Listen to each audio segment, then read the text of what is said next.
So I made a video a while ago that shows the wiring for a Shaker 500 system in Mustang and the Metra harness that I got.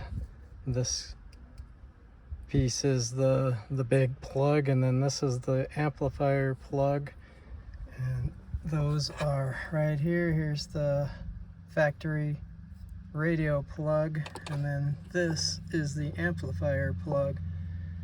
Now on the Shaker 500 system, this plug here, as you can see, it only has wiring on one side of it and the other side has nothing.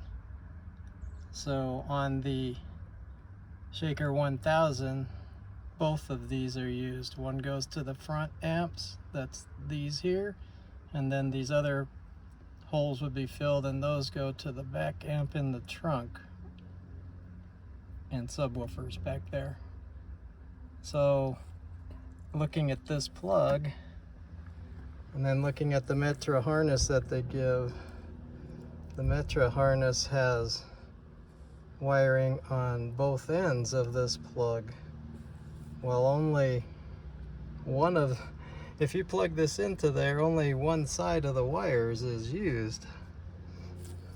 So the other side basically is connected to nothing.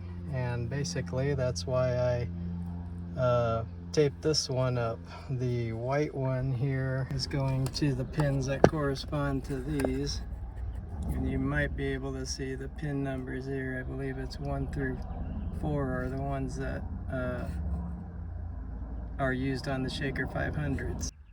Okay, I got everything hooked up again. So here's the head unit plugs.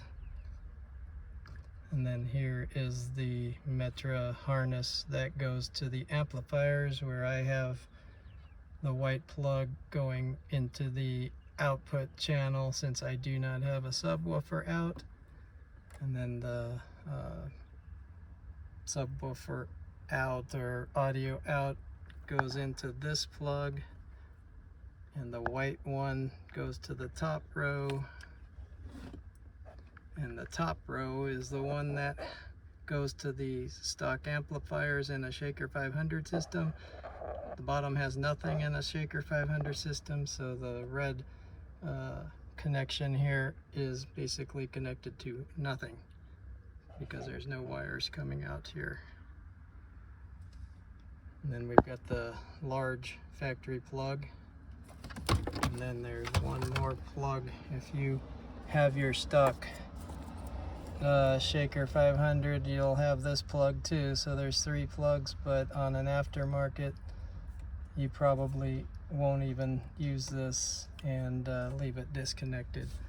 So the only other thing that I don't have hooked up is the antenna right now, just so I can show you this. And but that is how I used this wiring harness, plus the 12 volt to 5 volt converter and a Shaker 500 system, and keep the stock amps, and it sounds pretty good. If you enjoyed any of this content, please give a like to this video and subscribe to my channel. Thanks.